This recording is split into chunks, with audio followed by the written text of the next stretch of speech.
नमस्कार, prime news देख रहे हैं आप। मैं हूं आपके साथ अंजलि सिंह। जी हां, बीजेपी का आशीर्वाद, अखिलेश का आक्रोश, तो किसमें कितना है जोश यूपी में? क्योंकि अगले साल होने वाले विधानसभा चुनाव में विपक्ष ने सत्ताधारी पार्टी बीजेपी को घेरने की पूरी प्लानिंग कर ली है। तो वहीं बीजेपी की जन आशीर्वाद यात्रा के मुकाबले में सपा की सहयोगी जनवादी पार्टी और महान दल की बीजेपी हटाओ यात्रा आज से शुरू होगी।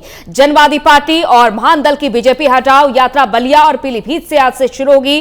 तो जनवादी पार्टी की यह यात्रा आज से शुरू होने वाली है, जो कि 31 अगस्त तक खत्म होगी। तो देखना होगा कि आखिर क्या होने वाला है, समाधान क्या निकलता है, क्योंकि बीजेपी पूरी आजमाइश में है कि बीजेपी अपने जो वोटर्स हैं उनको नाराज न करके जन आशीर्वाद यात्रा आज से निकालने जा रही है और जनता के बीच जाकर आशीर्वाद लेना है, घर घर जाकर दरवाजे खटखटाने हैं और जनता से जुड़ना है, हाथ जोड़कर निवेदन करना है, क्योंकि आने वाले विधानसभा चुनाव में एक बार फिर से सत्ता पर बीजेपी को ही बैठना है, ऐसी उम्मीद बीजेपी की ओर से लगाई जा रही है। तो वहीं सपा एक बार फिर से इसी आजमाइश में है कि किसी भी तरीके से बीजेपी को हटाना है। यही पूरा जोर है सपा का कि बीजेपी को एक बार फिर से हटाना है। 16 और 17 और 18 अगस्त को राज्य मंत्री जहां बीजेपी में जन यात्रा निकालेंगे, 19 अगस्त से कैबिनेट मंत्री आशीर्वाद यात्रा शुरू करेंगे, 19, 20, 21 अगस्त को कैबिनेट मंत्री आशीर्वाद यात्रा निकालेंगे। 3 लोकसभा 4 जिलों में 3 दिन तक यात्रा निकाली जाएगी। तो वहीं चौथे दिन अपने लोकसभा क्षेत्र में यात्रा करने जाएंगे मंत्री और इसके अलावा 142 दिन तक जन आशीर्वाद यात्रा चलेगी। तब तक कोई भी मंत्री अपने घर नहीं जाएगा। 19 राज्यों के 265 जिलों में यह जन आशीर्वाद यात्रा निकलेगी। 212 लोकसभा क्षेत्रों को कवर करेगी ये जन आशीर्वाद यात्रा। तो वहीं सपा की ओर से यह पूरी कोशिश है बीजेपी हटाओ, क्योंकि जो जनवादी पार्टी है अपना यही एजेंडा लेकर चल रही है, जो कि सपा की समर्थक है। तो जनवादी पार्टी का यह आक्रोश है बीजेपी के प्रति और देखना होगा कि कितने सफल होते हैं दोनों अपने एजेंडों में, क्योंकि जहां सपा के समर्थक दल जनवादी पार्टी और महान दल दोनों ही पार्टियां यात्रा निकालेंगी, जन आक्रोश यात्रा, और दूसरी तरफ बीजेपी हटाओ यात्रा निकाली जाएगी। तो कोई भी पीछे नहीं है, कोई भी कोर कसर नहीं छोड़ना चाह रहा है। ये देखा जा रहा है कि विधानसभा चुनाव से पहले टकराव की जो स्थिति बनी हुई है, तमाम दल अपनी अपनी आजमाइश में लगे हुए हैं। जन आक्रोश यात्रा महान दल निकालेगा। महान दल के नेता केशव देव मौर्य के नेतृत्व में पार्टी पीलीभीत से जन आक्रोश यात्रा निकालेगी, जिसका समापन 17 अगस्त को इटावा में होगा और इसे सपा के प्रदेश अध्यक्ष नरेश उत्तम पटेल हरी झंडी दिखाकर रवाना करेंगे। इटावा में समापन से पहले बरेली, बदायूं, कासगंज, एटा, मैनपुरी में भी ये यात्रा गुजरेगी। तो वहीं बीजेपी के विरोध में यात्रा निकालेगी जनवादी पार्टी, जो कि सपा का समर्थन करती है। तो सपा के समर्थन करने वाले ये दोनों छोटे दल यात्रा निकालने वाले हैं। बीजेपी हटाओ प्रदेश बचाओ, ये यात्रा जनवादी पार्टी की ओर से निकाली जाएगी, जो कि 16 अगस्त यानी कि आज के दिन से बलिया से शुरू होकर 31 अगस्त को अयोध्या में समाप्त होने वाली है। तो एक ये भी खास बात देखने वाली है कि जहां से अब तक बीजेपी अपनी हर यात्रा की, हर बड़े कार्यक्रम की शुरुआत करती आई है, जहां पर बीजेपी का यह मानना है कि यहां के वोटर सबसे ज्यादा बीजेपी पर भरोसा जताते हैं, चाहे वो संत समाज हो, चाहे वो महामंडलेश्वर हो, तो वो है अयोध्या, राम जन्मभूमि। और यहां पर सपा के समर्थक दल जनवादी पार्टी अपनी यात्रा को समाप्त करने वाले हैं। तो सपा के भी हर एक कदम को समझा जा सकता है और बीजेपी के हर एक कदम को भी समझा जा सकता है। और इसी तरीके से बीएसपी भी अपने तीसरे ब्राह्मण सम्मेलन की शुरुआत करने जा रही है और कांग्रेस भी पीछे नहीं है। अक्सर हमने देखा है कि अभी तक जितना भी वक्त बीता है, अखिलेश यादव हमेशा ट्विटर पर एक्टिव रहे हैं जमीन के बजाय, लेकिन अब सपा की ओर से ये सक्रियता देखी जा रही है धरातल पर भी। लेकिन सवाल ये कि जन आशीर्वाद यात्रा का विरोध करने के लिए जिस तरीके से ये यात्राएं निकाली जा रही हैं सपा के समर्थक दलों की ओर से, चाहे वो जनवादी पार्टी की बात कर ले या फिर महान दल की बात कर ले, कितना असर डालेंगी यूपी की जनता के बीच? क्या सपा एक बार फिर से वही 2012 वाला जादू चला पाएगी यूपी की जनता के बीच, या फिर बीजेपी अपनी जन आशीर्वाद यात्रा के जरिए 2017 वाला जादू चला पाएगी? देखना होगा, क्योंकि दोनों ही पार्टियों में टकराव की स्थिति समय समय पर बनी रही है और यह टकराव की स्थिति देखी जा रही है कि दोनों ही दल अपनी अपनी कोशिश में लगे हुए हैं कि जनता का दिल किसी तरीके से जीतना है आने वाले विधानसभा चुनाव से पहले पहले। जहां अखिलेश यादव इस कोशिश में हैं कि छोटे दलों को लेकर साथ चलना है और सपा के ये दोनों ही समर्थक छोटे दल इस तरीके से आक्रोश यात्रा और बीजेपी हटाओ प्रदेश बचाव यात्रा निकालकर ये जाहिर करना चाहते हैं कि किसी भी हाल में सपा को हारने नहीं दिया जाएगा। तो कौन जीतता है कौन हारता है ये देखना होगा, क्योंकि बीते 4.5 सालों से ज्यादा के इस वक्त में समय समय पर बीजेपी और सपा दोनों के बीच कई दांवपेच देखने को मिले। यूपी सरकार में हुई कई घटनाओं में भी पुलिस के जहां तमाम दावों की अब तक पोल खुली है, तो वहीं सपा के कार्यकाल में भी ऐसे कई घोटाले हुए हैं जिसमें बीजेपी के कार्यकाल के दौरान उजागर किया गया है।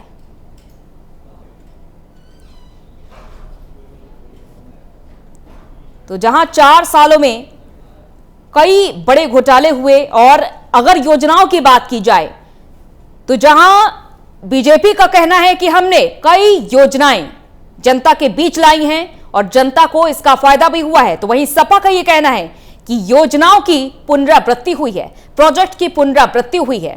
तो ऐसे तमाम दांवपेच दोनों ही पार्टियों की ओर से हमने अभी तक देखे हैं।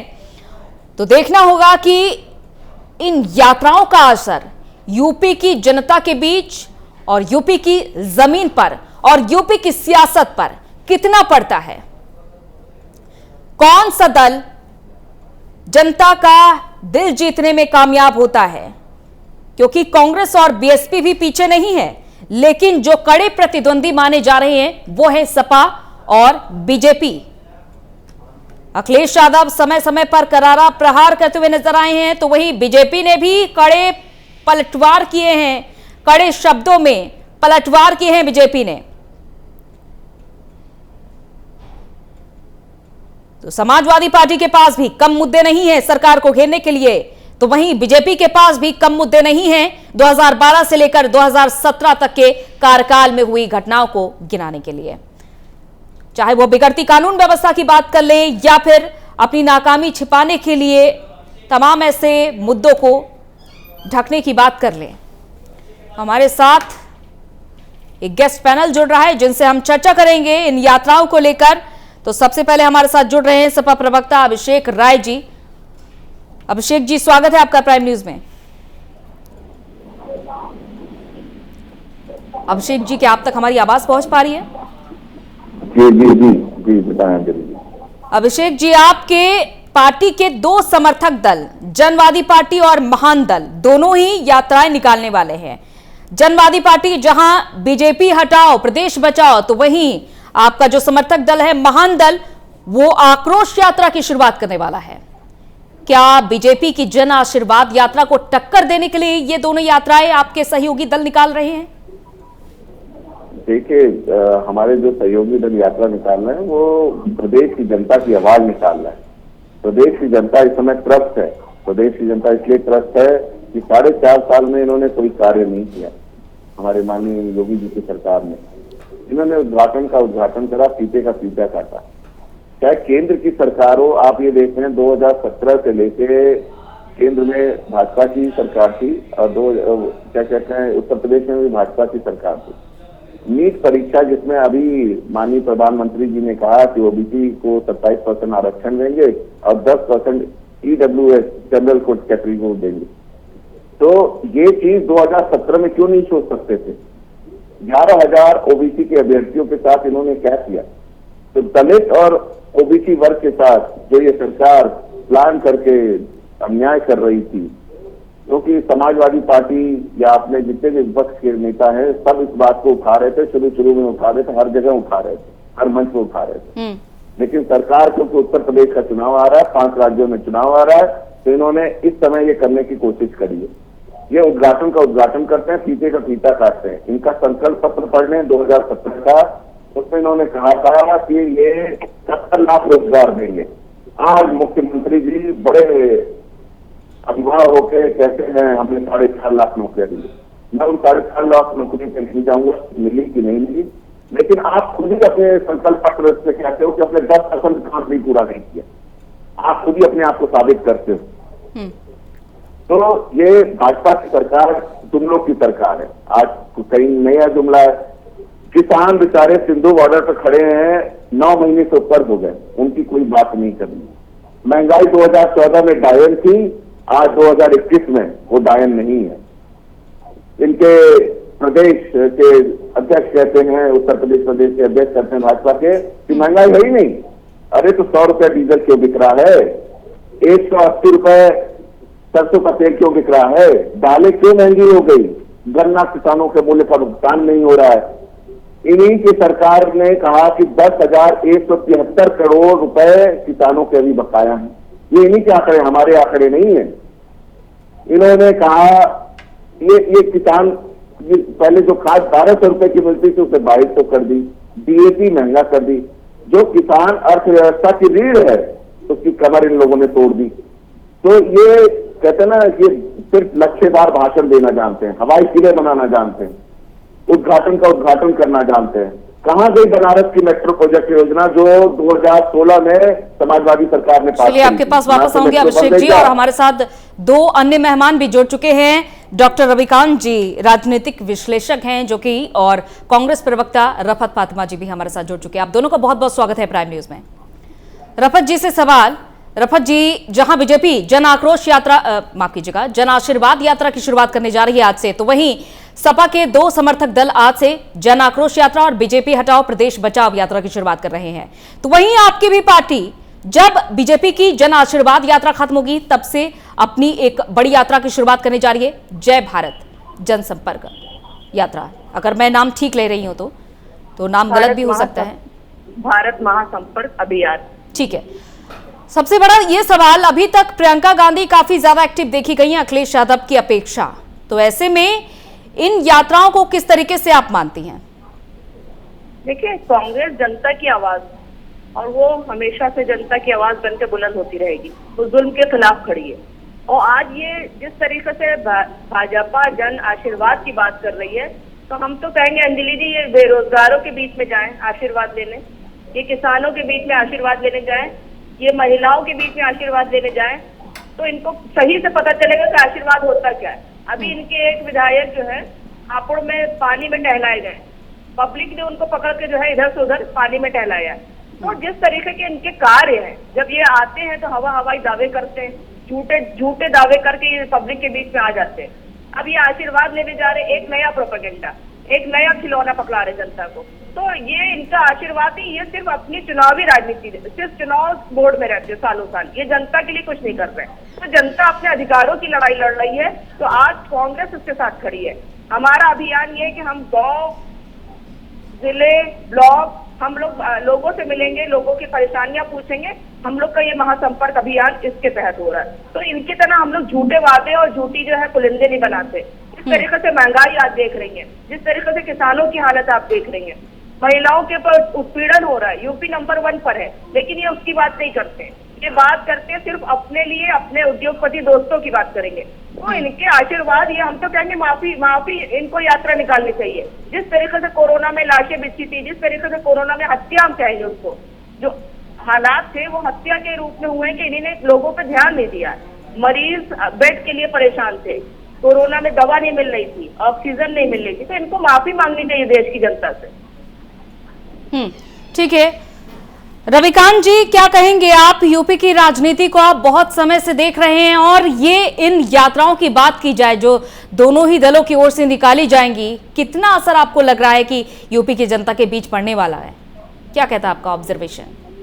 यूपी के चुनाव का बिगल बच चुका है और तमाम राजनीतिक दल अपने अपने स्तर पर जनता के बीच में जाने का प्रयास कर रहे हैं और उसी कड़ी में हम ये 2 यात्राएं देख रहे हैं। भारतीय जनता पार्टी जन आशीर्वाद यात्रा निकाल रही, ऑब्वियस है कि वो अपने 4.5 साल के कार्य को जनता के बीच में लेकर के जाएगी और उनसे अपील करेगी कि वो फिर से उनको चुने।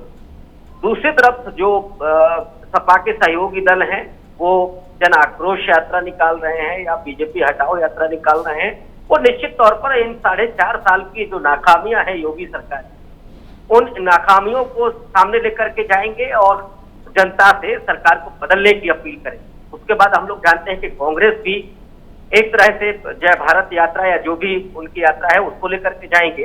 तो ये दरअसल उत्तर प्रदेश की राजनीति में अब एक तरह से उबाल आते हुए दिख रहा है, क्योंकि 2022 का जो चुनाव है वो उसकी महत्ता सिर्फ उत्तर प्रदेश तक सीमित नहीं है, वो एक तरह से 2024 के लोकसभा चुनाव का सेमीफाइनल भी माना जा रहा है। और भारतीय जनता पार्टी आरएसएस के लिए ये चुनाव बहुत महत्वपूर्ण है, क्योंकि वो 2025 में आरएसएस अपने 100 साल पूरे करना जा रहा है और अपने एजेंडे को भी ध्यान में रखे हुए है। लेकिन सवाल ये है कि पिछले 4.5 साल में, या मैं नरेंद्र मोदी की सरकार को कहूं तो 7 साल में, जो जनता की अपेक्षाएं उन्होंने पैदा की थी, उन अपेक्षाओं पर वो कितनी खरी उतरी है। रफत जी ने बहुत महत्वपूर्ण बातें की। उन्होंने कहा कि कोरोना की आपदा में जिस तरीके से बदहाली थी, जो बद इंतजामी थी और सरकार लगभग नदारत दिख रही थी, वो सवाल भी जनता के बीच में होंगे। आज अगर किसान दिल्ली के बॉर्डर पर बैठा हुआ है अपनी तमाम मांगों को लेकर के, तो वो सवाल भी भारतीय जनता पार्टी को फेस करने पड़े। जो दलितों और महिलाओं का उत्पीड़न इस प्रदेश में हो रहा है, वो उन सवालों का भी सामना भारतीय जनता पार्टी को करना होगा। तो ये जो आशीर्वाद यात्रा है वो उसके साथ कहीं पर, यानी कि देखिए रविकांत जी, आपका ये मानना है कि कोरोना के दौरान हुई अव्यवस्थाओं को लेकर बीजेपी थोड़ा सा कमजोर पड़ सकती है, ये बीजेपी के लिए एक कमजोर कड़ी मानी जा सकती है? बिल्कुल है। और कोरोना की आपदा ही नहीं है, किसानों के मुद्दे, पश्चिमी उत्तर प्रदेश में जब आप राजनीति करने के लिए जाएंगे तो आपको किसानों के आंदोलन से जूझना होगा। और वो किसान जो पिछले 8 महीने से सीमा सरहद पर, दिल्ली की सीमा सरहद पर बैठे हुए हैं और संवेदन शून्यता की जो स्थिति है सरकार की तरफ से, उन सवालों से तो आपको जूझना ही होगा। बिना उनका जवाब दिए आप कैसे निकल पाएंगे? उसी तरह से भारतीय जनता पार्टी के पास जो मुद्दे हैं, मुझे तो लगता है कि वो जो हिंदुत्व का एजेंडा है उस पर ही आगे बढ़ेगी।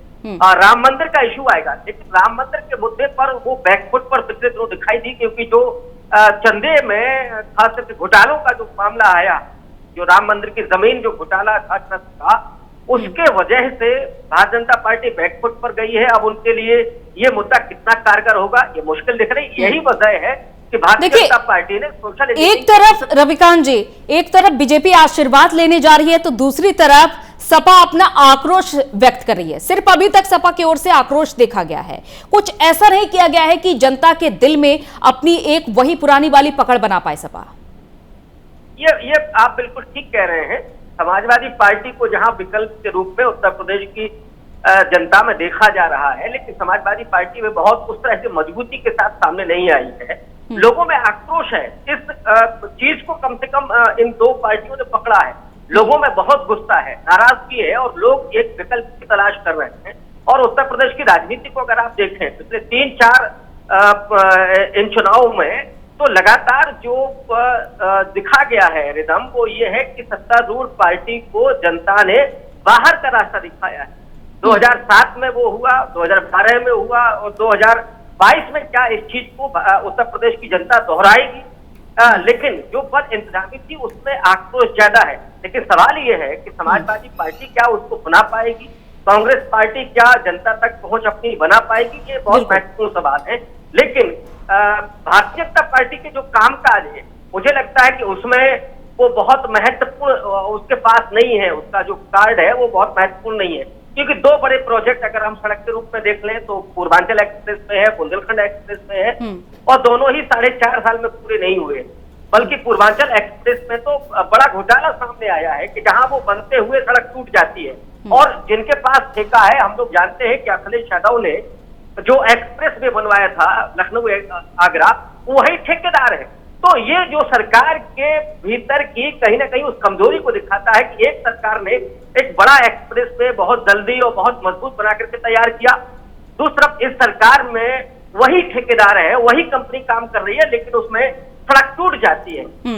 बुंदेलखंड एक्सप्रेस वे भी अभी तैयार नहीं हो पाया है। तो जो ये सुस्ती है, और उत्तर प्रदेश की समस्याएं सिर्फ सड़क तक नहीं है, उत्तर प्रदेश में आज जो समस्याएं हैं वो महंगाई एक बहुत बड़ा मुद्दा है, बेरोजगारी एक बहुत बड़ा मुद्दा है। इन मुद्दों से कैसे भारतीय जनता पार्टी जूझे कि जब कोरोना में तमाम सार्वजनिक संस्थाएं बंद हो गई, फैक्ट्रियां बंद हो गई, लोग दिल्ली, अहमदाबाद, मुंबई से लौट करके अपने घरों पर आ गए हैं, और यहाँ जिस तरह से गरीबी का सामना कर रहे हैं, अब वो 5 किलो अनाज पर क्या लोग संतुष्ट हो जाएंगे? सवाल ये है। अभी जो शुरू हुई थी योजना भारतीय जनता पार्टी की, जिसमें 5 किलो अनाज दिया गया और उस अन्न महोत्सव मनाया गया, तो गरीबी को जो सेलिब्रेट किया गया भारतीय जनता पार्टी की तरफ से, मुझे लगता है कि बहुत दुर्भाग्यपूर्ण भी है, क्योंकि आपने 15 करोड़ लोगों को अनाज दिया, तो इसका मतलब है कि 15 करोड़ लोग गरीबी रेखा के नीचे चले गए हैं। इन तमाम मुद्दों से भारतीय जनता पार्टी कैसे जूझेगी, ये सवाल है। लेकिन दूसरी तरफ विपक्षी दलों के सामने भी ये सवाल है कि क्या वो उतनी मुस्तैदी के साथ भारतीय जनता पार्टी के प्रोपेगेंडा से लड़ पाएंगे, अगर वो प्रोपेगेंडा कह रहे हैं। ठीक है, अभिषेक जी के पास आते हो। अभिषेक जी, ये देखा जा रहा है कि सपा में जनता के प्रति स्नेह से ज्यादा बीजेपी के प्रति आक्रोश ज्यादा देखा जा रहा है।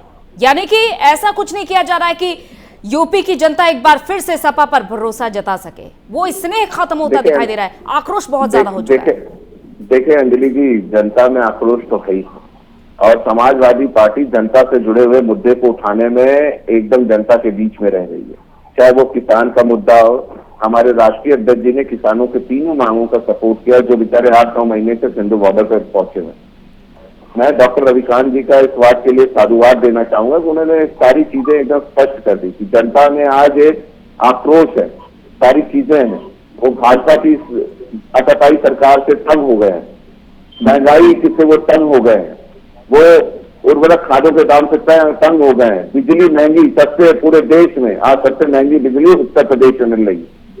तो सबकी कमर, ये जो कहते हैं ना 15 करोड़ लोगों को इन्होंने अन्न बांटा, ये 15 लाख का जुमला दे के आए थे सरकार में कि 15 लाख हर इंसान के खाते, हर भारतीय के खाते में जाएंगे, और वो जुमला ही हो गया। पूर्वांचल एक्सप्रेस वे की बात करें, 2016 में अक्टूबर में उसका शिलान्यास हुआ और हमारी सरकार ने, और उसके लिए हमने बजट अवमुक्त कर दिया था, 4.5 साल में उसे बना नहीं पाए। ये बुंदेलखंड एक्सप्रेस वे की बात करते हैं, बुंदेलखंड एक्सप्रेस वे आज धरातल पे अभी है नहीं।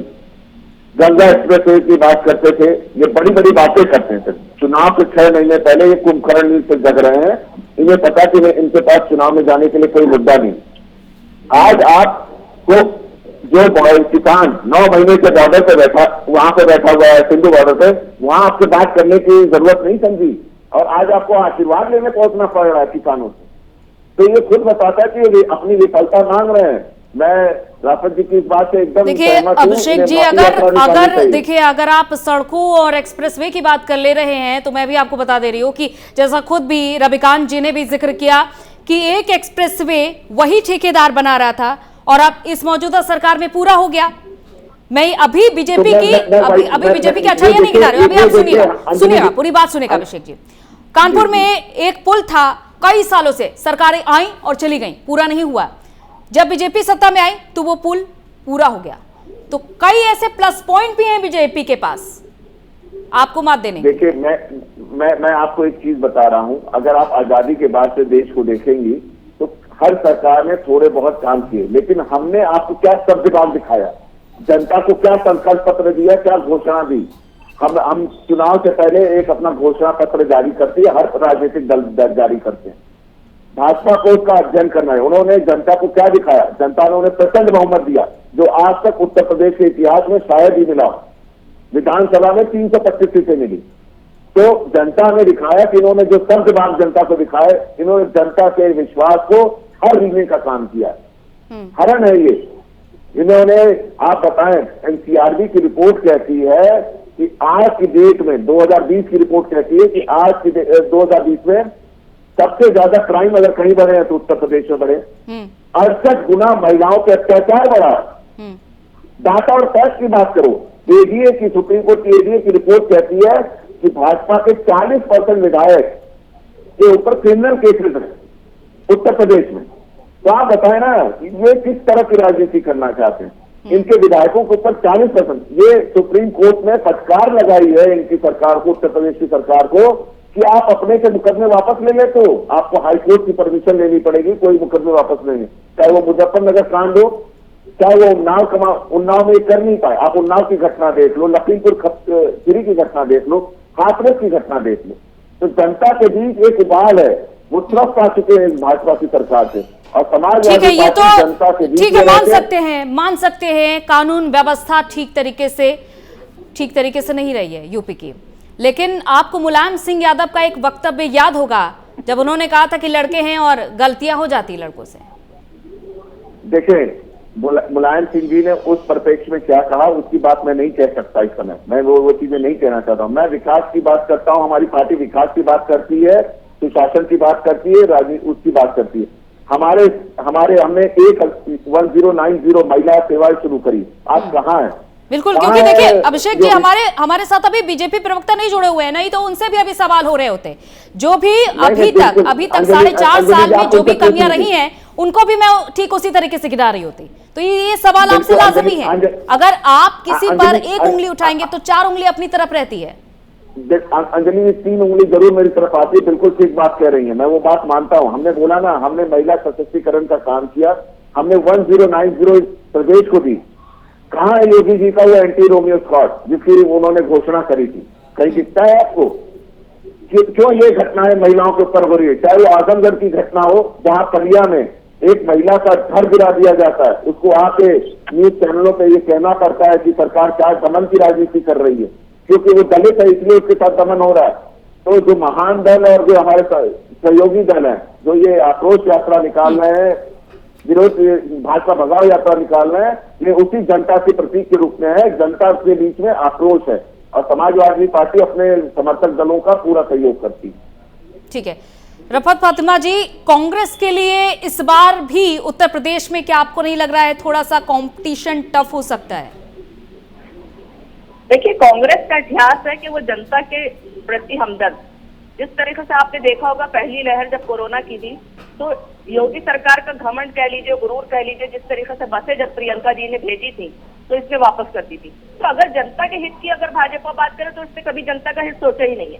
कांग्रेस हमेशा जनता के हित की बात करती है। और आगे वाले चुनाव में जिस तरीके से जो है 2022 आ रहा है, उसमें जो मुख्य मुद्दे हैं वो बेरोजगारी, महंगाई, महिलाओं पर जो उत्पीड़न बढ़ रहे हैं, तो सवाल ये उठता है कि आप जनता को क्या दे रहे हैं? कांग्रेस सत्ता में रहे या विपक्ष में रहे, लेकिन जनता के प्रति उसके अंदर हमदर्दी है, करुणा है। तो हम लोग जनता के साथ खड़े और आने वाले चुनाव में क्या जो भी डिसीजन जनता लेगी हमारी सर आंखों पर है, लेकिन हम जनता के लिए कम से कम उसके कंधे से कंधा मिला के चल सकते हैं। तो आप जनता के दुख दर्द बांटने ही कांग्रेस का बिल्कुल।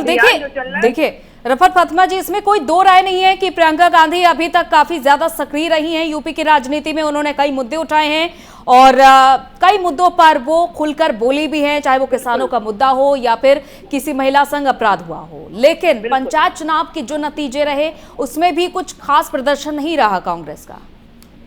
देखिए, तो लगातार संगठन पे पूरी तरीके से वो मुस्तैदी से काम कर रही हैं और संगठन को मजबूत करने की पूरी चल रही है हमारे क्या कवायद। आप जानती हैं, हम काफी 30-32 सालों से कांग्रेस नहीं है सरकार में, तो जाहिर है कुछ चीजें हो सकता है कि हमारे अंदर कमियां हो, लेकिन हम जो आगे काम कर रहे हैं वो फिलहाल हम जनता के लिए। यही मेरा सवाल, जो आपने अभी कहा कि हो सकता है कमियां हो, क्या कमी रही है आखिर कांग्रेस में अभी तक कि इतने लंबे समय से कोई भी 1000 कोशिशों के बावजूद भी जगह नहीं बना पा रही है कांग्रेस? नहीं, आपने देखा होगा अभी फिलहाल जो जिस तरीके से कांग्रेस ही मुख्य विपक्ष में के रूप में दिख रही है, आप भी देख रही होंगी। अगर हर मुद्दे पे प्रियंका जी ही बोल रही है, तो जाहिर है पिछली दौर पे हम पिछले जिस तरीके से जहाँ पे खड़े थे वहां पे आज हम कहाँ पे खड़े वो आप भी देख रही हैं। प्रियंका जी ने पूरा एक माहौल बदल दिया है। तो उत्तर प्रदेश की राजनीति में 2022 में सपा तो खुद को बताती है मुख्य विपक्षी पार्टी। नहीं, अब बताने को तो जो है भाजपा तो सत्ता में भी आ रही है, वो तो ये भी तो कह रही है कि हम फुल मैंडेट से फिर आ रहे हैं। तो ऐसे कहने से क्या होता है?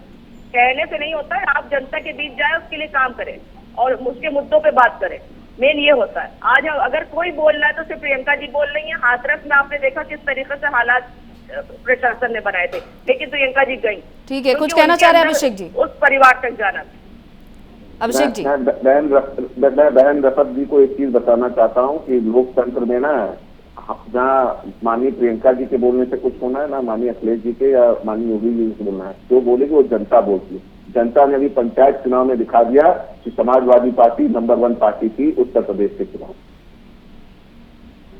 तो आने वाला चुनाव ही बताएगा कि क्या होने वाला है। 2022 जनता के ऊपर छोड़ दीजिए कि वो क्या फैसला। मैंने वही बोला रफत जी ना, जनता लोकतंत्र के सबसे बड़ा वो है, जनता फैसला लेगी। खैर वो देखा जाएगा, उसकी बात अलग है। जनता का फैसला सर आंखों पे है सर, हमने भी यही कहा है। बिल्कुल बिल्कुल बिल्कुल बिल्कुल रफत जी। इस बार आखिर ऐसी क्या कमी है? आप दोनों ही आमने सामने हैं, मौका है, दस्तूर है, पूछ ही लेते हैं कि आखिर क्या कमी है कि आप दोनों एक साथ नहीं आना चाहते हैं। कांग्रेस के पास तो खैर कोई ऑप्शन नहीं है, लेकिन सपा इस बार कांग्रेस को अपने साथ नहीं लाना चाहती। अभिषेक जी, हमारे जी दोनों एक एक करके जवाब दीजिएगा इस सवाल का। बिल्कुल बिल्कुल। अभिषेक जी, पहले आपसे शुरू करते हैं। रफत जी, देखिए, हमारे राष्ट्रीय अध्यक्ष जी ने बहुत साफ साफ बता दिया है कि हम छोटे दलों के साथ मिलकर भाजपा को हराने की कोशिश करने जा रहे हैं। हम जो भी समान विचारधारा के दल हैं, हम उनका बहुत बहुत स्वागत है। वो हमारे साथ आए, हमारे साथ गठबंधन करें और हम भाजपा को हराने का काम करेंगे। जनता का जो आक्रोश है, हम जनता की पीड़ा हटाना चाहते हैं। हम उत्तर प्रदेश को उत्तम प्रदेश बनाने का है। हमारा बड़े दलों के साथ समझौता नहीं होगा, ये हमारे राष्ट्रीय अध्यक्ष जी ने पहले बता दिया। ये रास्ते, ये पैमाने तय करने की वजह आखिर क्या है? सबसे बड़ी एक मेन वजह देखें हमारे राष्ट्रीय अध्यक्ष जी ने सारी चीजें बहुत क्लियर कट बता दी है कि 2017 में या 2019 में बड़े दलों से हमारा साथ जो समझौता हुआ, उनका एक्सपीरियंस हमारे साथ अच्छा नहीं रहा। हमें हमारे अच्छा नहीं रहा। हमारे पार्टी रफत जी, 2017 और 2019 खैर बसपा, अभी हमारे साथ बसपा का कोई मौजूद नहीं है, लेकिन आप जवाब दीजिएगा, एक्सपीरियंस अच्छा नहीं रहा है। देखिए अंजलि जी, ये शीर्ष नेतृत्व के फैसले होते हैं, क्या स्ट्रेटेजी बन रही, क्या नहीं बन रही है, इस पे हम कोई आधिकारिक बयान नहीं दे सकते। तो इसलिए क्या प्रियंका जी ने पूरी तरीके से कांग्रेस अकेले लड़ेगी, उन्होंने पूरी तरीके से ऐलान कर दिया। हमारे प्रदेश अध्यक्ष ने भी ऐलान कर दिया कांग्रेस पूरी तरीके से अकेले लड़ रही है। तो ये स्ट्रेटेजिकल जो भी चीजें हैं वो शीर्ष नेतृत्व से हम लोग के पास आता है, जो भी चीजें होती हैं, इस पे हम पूरी तरीके से। लेकिन जितने भी देखे रफत जी, अभी तक उत्तर प्रदेश में छोटे छोटे चुनाव हुए हैं, देखा गया कि बीजेपी की ओर से भी सक्रियता रही है और सपा की ओर से भी सक्रियता रही है, लेकिन कांग्रेस की ओर से सिर्फ प्रियंका गांधी ही मैदान में डटी रही अकेले। नहीं, मुझे अच्छा लग रहा है कि आपको कांग्रेस की चिंता है, लेकिन आप अगर देखिए तो हमारे क्या कार्यकर्ता पूरी तरीके से जुटे हुए। अभी आपने देखा होगा भाजपा गद्दी छोड़ो का अभियान चला था, तो उसमें हम लोग के हर जितने भी विधानसभा थे, हमारे कार्यकर्ता निकले और महंगाई, बेरोजगारी और महिलाओं के प्रति जो बढ़ते अपराध है उसके लिए हम लोग आवाज उठा रहे हैं। तो हमारे क्या छोटे से छोटा, बड़े से बड़ा पदाधिकारी सब सड़कों पर है। हर नेताओं के वहाँ पे पूरे कार्यक्रम लग रहे हैं और सब प्रदेश अध्यक्ष से लेके बड़े बड़े मंत्री सब पहुंच रहे हैं। ऐसा नहीं है। अब ये बात अलग है कि मीडिया कितना उसको हम लोग को दिखा रहा है। हम सोशल मीडिया के जरिए अपनी आवाज उठा रहे हैं पूरी तरीके से। रविकांत जी, आप देख रहे हैं, सुन रहे हैं रफत फातिमा जी को भी और अभिषेक जी को भी, और रफत फातिमा जी का कहना है कि हम काफी ज्यादा सक्रिय रहे हैं, लेकिन जो अभी तक नतीजे रहे हैं उपचुनाव के भी और जो पंचायत चुनाव हुए थे, वो नतीजे तो कुछ और ही कहानी कह रहे हैं। निश्चित तौर पर खास करके जिला पंचायत सदस्यों के चुनाव में और जो बीडीसी के चुनाव में समाजवादी पार्टी पहले स्थान पर रही, लेकिन महत्वपूर्ण बात यह है कि भारतीय जनता पार्टी तीसरे स्थान पर। अगर कांग्रेस की बात की जाए तो कांग्रेस एक लंबे समय 3 दशक हो गए हैं जब कांग्रेस पार्टी उत्तर प्रदेश में सत्ता से बाहर है। 1989 में नरेंद्र तिवारी उनके अंतिम मुख्यमंत्री थे, उसके बाद कांग्रेस पार्टी सत्ता से बाहर। और मुझे लगता है कि कांग्रेस पार्टी ने उस तरह से उत्तर प्रदेश में संघर्ष भी नहीं किया। माने इधर हम 2-3 साल को छोड़ दें, अब निश्चित तौर पर जो यूपी कांग्रेस का संगठन है बहुत मजबूती के साथ बढ़ रहा है। वो जमीन पर संघर्ष कर रहे हैं, उनकी नेता भी इस समय आ रही हैं और लोगों का एक रुझान भी बनते हुए दिख रहा है। मैं ये नहीं कह सकता कि अभी कांग्रेस पार्टी को वोट बहुत अच्छा मिलने जा रहा है, लेकिन इसमें कोई दो राय नहीं। अगर उनका वोट अभी 8 से 10% था तो निश्चित तौर पर वो 2 गुना वोट हासिल करेंगे। लेकिन मुझे लगता है कि इन हालातों में बहुत सीटें तो उनको नहीं मिलने जा रही। लेकिन निश्चित तौर पर मैं देख रहा हूँ हर तीसरे दूसरे जवान पर कांग्रेस पार्टी का इस समय नाम है और लोग उसकी बात कर रहे हैं। ये चीजें मैं सवर्ण समुदाय में भी देख रहा हूँ, खास करके ब्राह्मणों में भी देख रहा हूँ और दलितों में भी, जो नॉन जाटो जो दलित हैं, जो दूसरी जातियां हैं, वो भी अब कांग्रेस की बात कर रही हैं। और लेकिन वो ये चाहती है कि हमारे नेता भी कांग्रेस पार्टी में हो।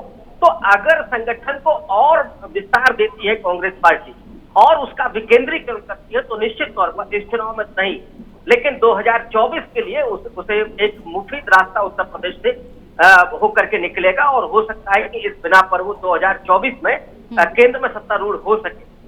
इधर इस बीच की जो कमियां रही है कांग्रेस पार्टी की, एक तो उत्तर प्रदेश के कांग्रेस में ऐसे मठाधीशों का बोलबाला था जो जमीन पर नहीं जा रहे थे, उन्होंने कांग्रेस को लगभग धराशाही कर दिया था।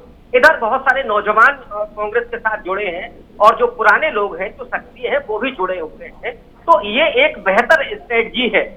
दुर्भाग्य से 2004 से 2014 के बीच में जब कांग्रेस पार्टी सत्ता में थी, उस समय उसको उत्तर प्रदेश में अपनी सत्ता स्थापित करने का प्रयास करना चाहिए था, संगठन को मजबूत करना चाहिए था। और एक ये प्रयास दिखा जब मायावती की सरकार थी, उस समय भट्टा परसौल में राहुल गांधी संघर्ष करते हुए दिखाई देते हैं, लोगों का रुझान राहुल गांधी की तरफ होता है, लेकिन राहुल गांधी वो स्थिरता नहीं बनाए रख सके। अब उसके पीछे क्या कारण है मैं नहीं जानता हूँ।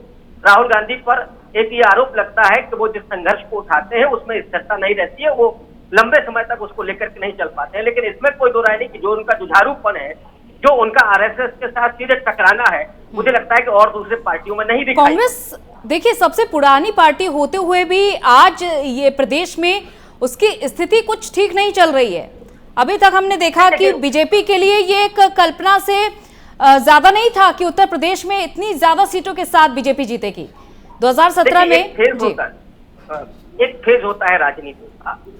कांग्रेस के बाद जो सामाजिक न्याय की राजनीति शुरू हुई, जिसमें खास करके दलित और पिछड़ों की राजनीति शुरू हुई, उसने जो कांग्रेस का आधार वोट था, जिसमें ब्राह्मण, दलित और मुस्लिम, ये तीनों ही जो वोट था वो ब्राह्मण चला गया बीजेपी के साथ, दलित चला गया बीएसपी के साथ, और जो आपका मुस्लिम तबका था वो समाजवादी पार्टी के साथ जुड़ गया।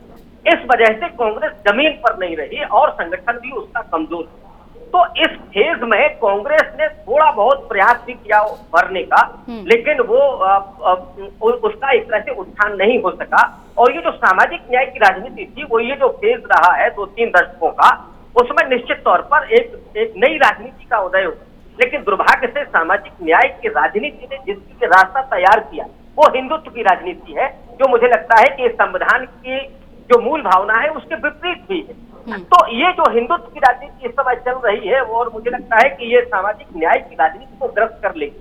जिस तरीके से सामाजिक इंजीनियरिंग कर रही है भारतीय जनता पार्टी, जिसमें पिछड़ों का सवाल उठा रही है, इस राजनीति से समाजवादी पार्टी और बीएसपी और रविकांत जी, यूपी की राजनीति में पिछले सालों कई बड़े बदलाव हुए हैं। अभी तक देखा गया कि आप हिंदुत्व की राजनीति की बात कर रहे हैं, जो बीजेपी के लिए एक बड़ा प्लस पॉइंट रहा है। बीजेपी का एक कोर एजेंडा रहा है हिंदुत्व की राजनीति।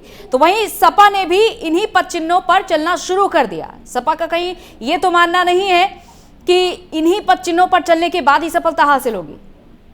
देखिए, ये इससे ना बीएसपी को फायदा होगा ना सपा को फायदा, और फायदा तो कांग्रेस को भी नहीं होगा, सच बात ही है।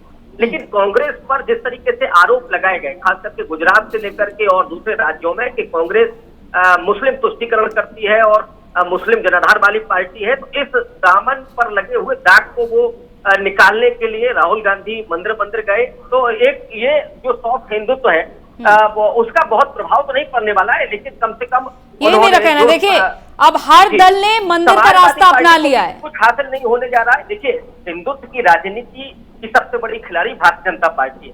उस पिच पर जाना का मतलब है कि अपने आप को एक तरह से धराशाही करना। समाजवादी पार्टी का जो बेस वोट रहा है वो एक तो 2 चीजों से लड़ते रहे हैं। एक तो सांप्रदायिकता के खिलाफ लड़ते रहे हैं, और दूसरा किसानों का मुद्दा उठाया उन्होंने हमेशा, खासकर से मुलायम सिंह की राजनीति है। इस समय जब आप मंदिर की बात करते हैं, जब आप परशुराम की मूर्तियों की बात करते हैं, तो आप उस सांप्रदायिकता के सवाल को छोड़ते हैं। जब आप ब्राह्मणों के सम्मेलन करते हैं, तो उसमें आपका जो कोर वोटर रहा है पिछड़ा, वो आपसे चटकता है। तो ये जो परशुराम की जो राजनीति है, जो मंदिर की राजनीति है, इससे समाजवादी पार्टी को मुझे नहीं लगता है कि कोई फायदा होगा। वो अगर कांग्रेस के एजेंडे पर लौट करके आती है, वो रोटी रोजगार के सवाल पर आती है, महंगाई के सवाल पर आती है, तो निश्चित तौर पर ये जो जनता है वो एक विकल्प की तलाश कर रही है और वो समाजवादी पार्टी के साथ जा सकती है।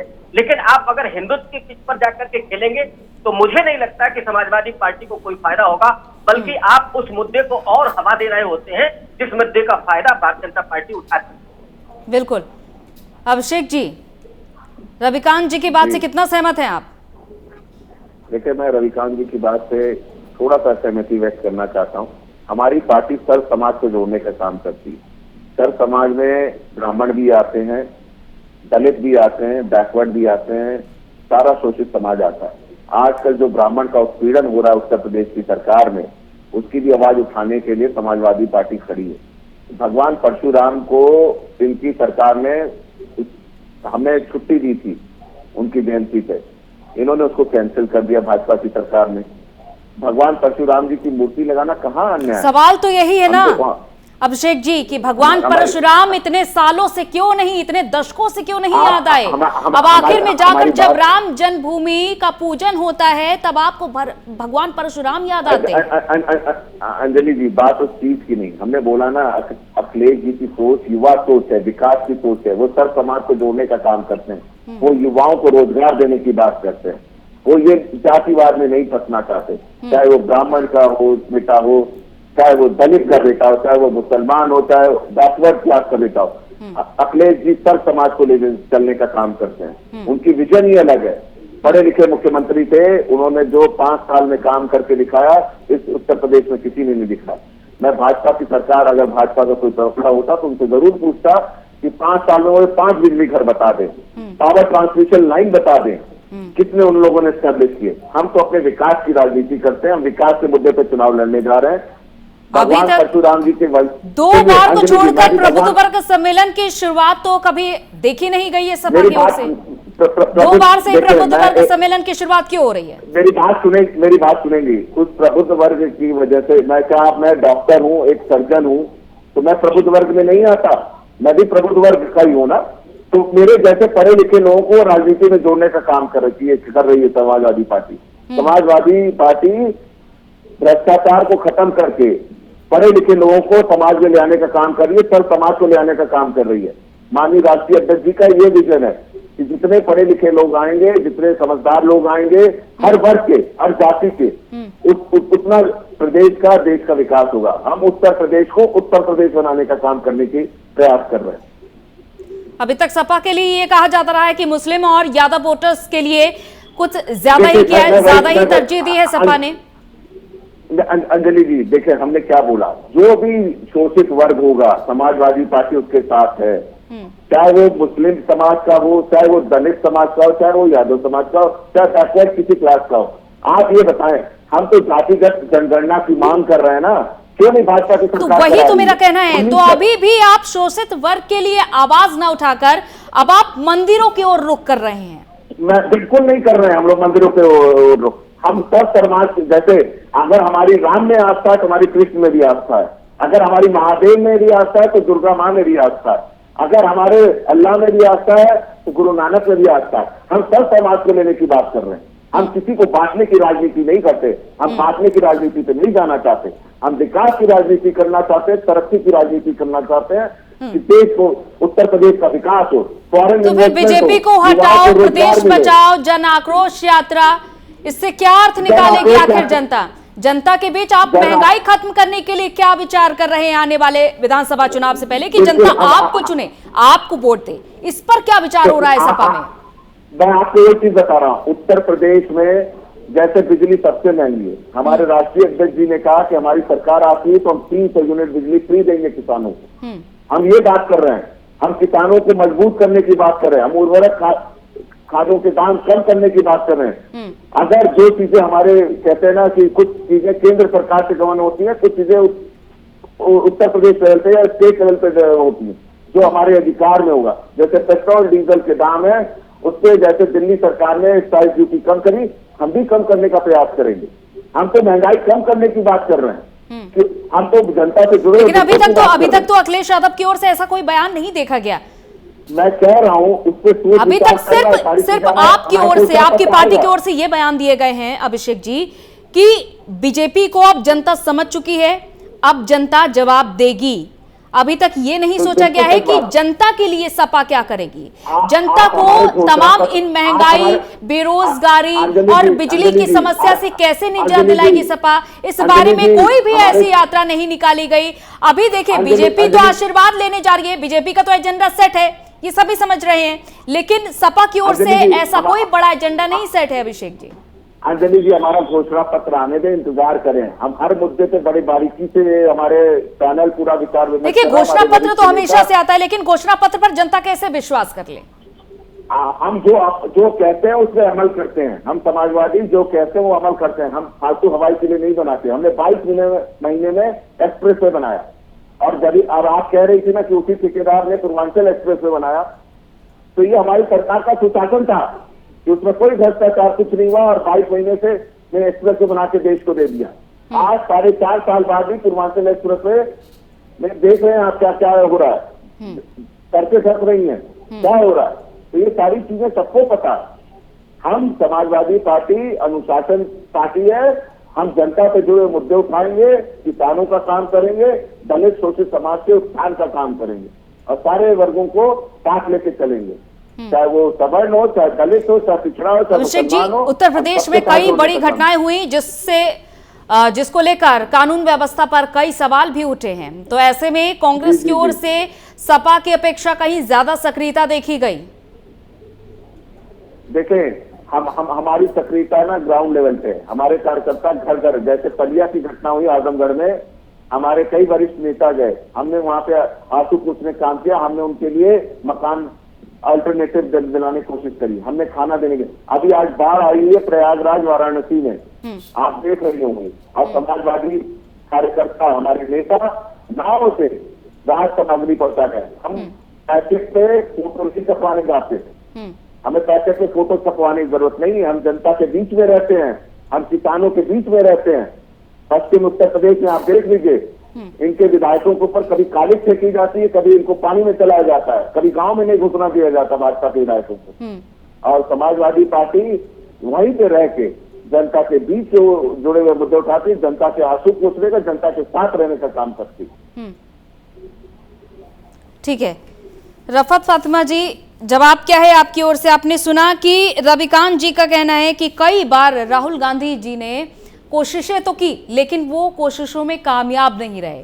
प्रियंका गांधी अभी तक सबसे ज्यादा सक्रिय देखी जा रही है, लेकिन आपकी ही पार्टी में कई वरिष्ठ नेता हैं, कई दिग्गज हैं, उनको उत्तर प्रदेश में नहीं सक्रिय देखा जाता है। क्यों? जबकि बीजेपी की ओर से यह देखा जाता है कि केंद्र से उत्तर प्रदेश की ओर हमेशा से रुख किया जाता रहा है। देखिए अंजलि जी, जिस तरीके से आपने अभी बताया, अभी रविकांत जी ने ही कहा कि अगर कोई लड़ रहा है संघ से, डायरेक्ट कोई लड़ रहा है, तो सिर्फ एक नेता है जो राहुल जी, वही पूरी तरीके से टक्कर लिए हैं, और हर मुद्दे पे जिस तरीके से मुखर होकर बोल रहे हैं, किसी की हिम्मत नहीं कि उस तरीके से बयान दे पाए। और जहां तक आप प्रियंका जी और हमारी महासचिव प्रियंका जी की बात करिए, तो जब से वो आई हैं, तो जिस तरीके से संगठन में बदलाव आ रहे हैं, वो चाह रही है महिलाओं की भागीदारी रहे, वो चाह रही है पढ़े लिखे नौजवान भी आए, वो चाह रही है जो समाज के प्रबुद्ध लोग हैं वो भी संगठन में आके और एक नए तरीके से हम लोग शुरुआत करें। तो बहुत सारी चीजें बदल गई हैं, बहुत सारे जो है स्ट्रेटेजी आप बदल रही है। तो हमारे क्या सबको लेके चला जा रहा है भाई, हमारे क्या पहले बुजुर्ग भी हैं और हमारे जो नए युवाओं को भी पूरी तरीके से जो है आगे बढ़ाया जा रहा है। तो ये चीजें कहीं ना कहीं बहुत बदलाव का संकेत दे रही हैं। और अगर मुद्दों की बात कर रहे हैं हम, तो मुद्दों पे भी हम ही लोग बोल रहे हैं। और जिस तरीके से आपने देखा, कल की घटना भी कानपुर की आपने देखी होगी, कल परसों की जो घटना घटी है, उस पर भी हमारे वरिष्ठ नेता गए।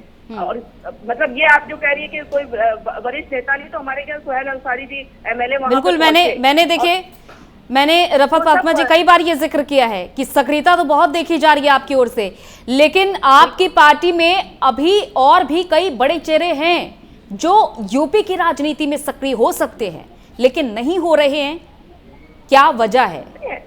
ऐसा कुछ नहीं है, सभी सक्रिय हैं। हमें लगता है कोई ऐसा नहीं जो सक्रिय नहीं है। और साथ ही ये भी हम लोग क्या तो महान व्यक्तियों को मानना ही, महान व्यक्तियों के नाम पे चुनाव और नाम भुनाने की बात नहीं होनी चाहिए। महान व्यक्तियों को फॉलो करना चाहिए, उनके बताए रास्ते पर चलना चाहिए। खाली उनके नाम को चुनावी मुद्दा बना के भुनाना नहीं चाहिए। तो हमारे क्या फॉलो करा जाता है जो ग्रेट पर्सनैलिटीज होती है। तो पूरी तरीके जय से भारत कांग्रेस महासंपर्क अभियान के जरिए 30,000 ग्राम सभाओं को साधने की पूरी कोशिश है, यानी कि आप जाएंगे, उनसे बातचीत करेंगे, लेकिन क्या कांग्रेस को इसका फायदा होने वाला है? क्योंकि लंबे समय से यूपी की राजनीति से दूर है कांग्रेस, और दूसरी तरफ जो ग्रामीण इलाके हैं वहां पर अभी भी सपा की पकड़ ज्यादा है।